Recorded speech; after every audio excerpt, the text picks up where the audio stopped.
વરકન્યાને મીંઢોળ કેમ બાંધવામાં આવે છે? આ સવાલ આમ તો તમે ઘણી વખત સાંભળેલો હશે અને આ સવાલ તમે જેટલા પણ વ્યક્તિને પૂછશો ને બધાય પાસેથી અલગ અલગ જવાબ મળશે.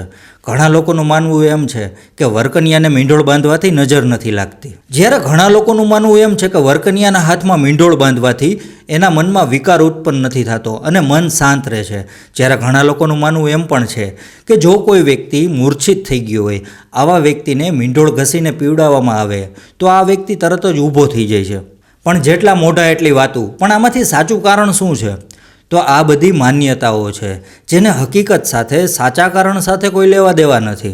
વરકન્યાના હાથમાં મીંઢોળ કેમ બાંધવામાં આવે છે, આ વાતનું જો સાચું કારણ જાણવું હોય તો પહેલાં મીંઢોળ વિશે જાણવું પડશે. તો બેઝિકલી મીંઢોળ એક ફળ છે. મીંઢોળના ઝાડ વધારે પડતા ગીરના જંગલોમાં જોવા મળે છે અને મીંઢોળને સંસ્કૃતમાં મદન ફળ એટલે કામદેવનું ફળ કહેવામાં આવે છે. પણ એનાથી પણ વિશેષ મીંઢોળ એક ચમત્કારિક ઔષધિ છે અને મીંઢોળમાં એક એવો ગુણ છે કે જો એનો ઉપયોગ સાચા સમયે કરવામાં આવે તો એ સામેવાળા વ્યક્તિનો જીવ પણ બચાવી શકે એમ છે. અને મીંઢોળમાં આ જે ગુણ હતો ને એના લીધે જ વરકન્યાના હાથમાં મીંઢોળ બાંધવાની પ્રથા શરૂ કરવામાં આવી હતી.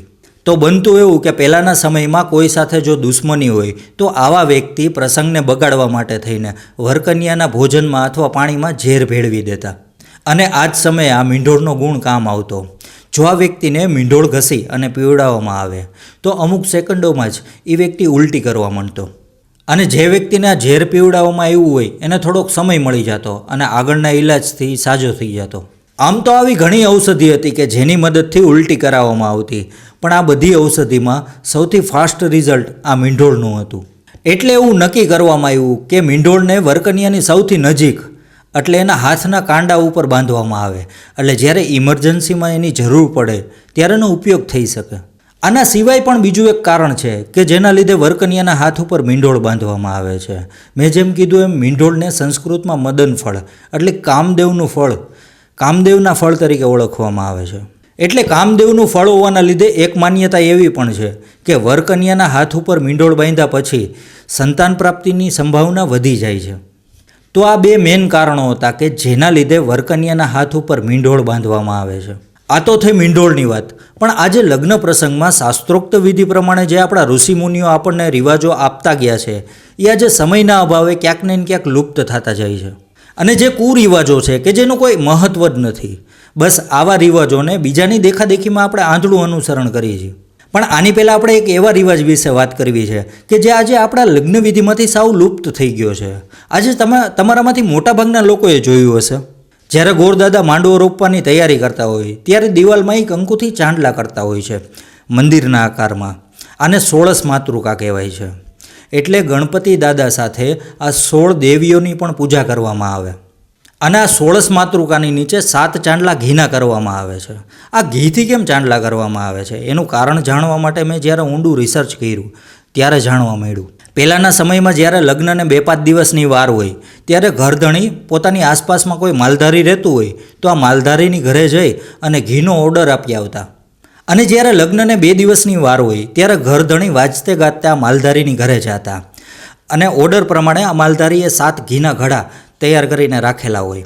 આ ઘીના ઘડાને વધાવી અને ઘરની જે સ્ત્રીઓ હોય એ પોતાની માથે ઉપાડી અને વાજતે ગાજતે પોતાની ઘરે પાછા લઈ આવતા.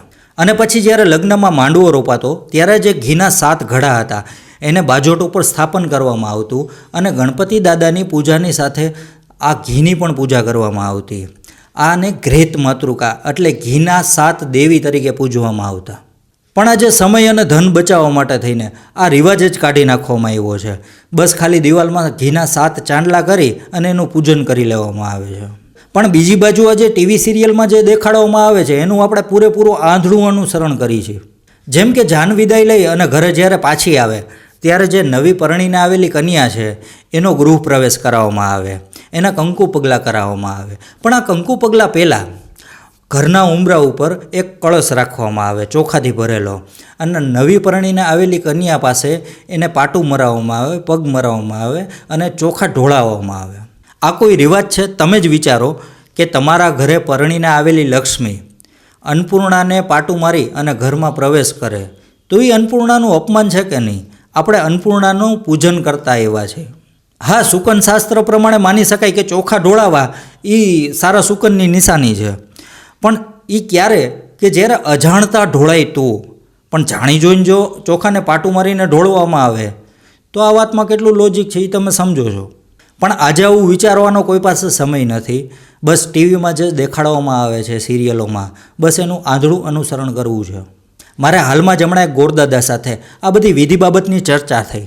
તો ગોરદાદાનું કહેવું હતું કે જ્યારે લગ્નમાં યજ્ઞકુંડ પ્રજ્વલિત કરવામાં આવે છે ત્યારે વરકન્યા પાસે એમાં આહુતિ દેવડાવવામાં આવે છે, અને આ આહુતિ દેવામાં કમસે કમ 3 થી 3.5 કલાક થાય છે. અને આ પ્રોપર આહુતિ દેવડાવ્યા પછી વરકન્યાના હાથે બીડું હોમાવવામાં આવે છે અને ત્યાર પછી ફેરા ચાલુ કરવામાં આવે છે. પણ આ જે 3.5 કલાકની જે આહુતિ દેવાનો જે સમય અને જે વિધિ છે એને આજે શોર્ટ કરી અને 3.5 મિનિટની કરી નાખી છે. અને છતાં પણ ઘણા લોકો આવી અને ગોરદાદાને કહી જાય છે કે દાદા થોડીક ઉતાવળ રાખજો. તમે જ વિચારો આપણે કઈ દિશામાં જઈએ છીએ. પણ છે પરિવર્તન પ્રકૃતિનો નિયમ છે. પણ આવા લોકોને ગોરદાદાએ શું જવાબ દેવો જોઈએ એ કોમેન્ટ કરીને તમે જ કહેજો.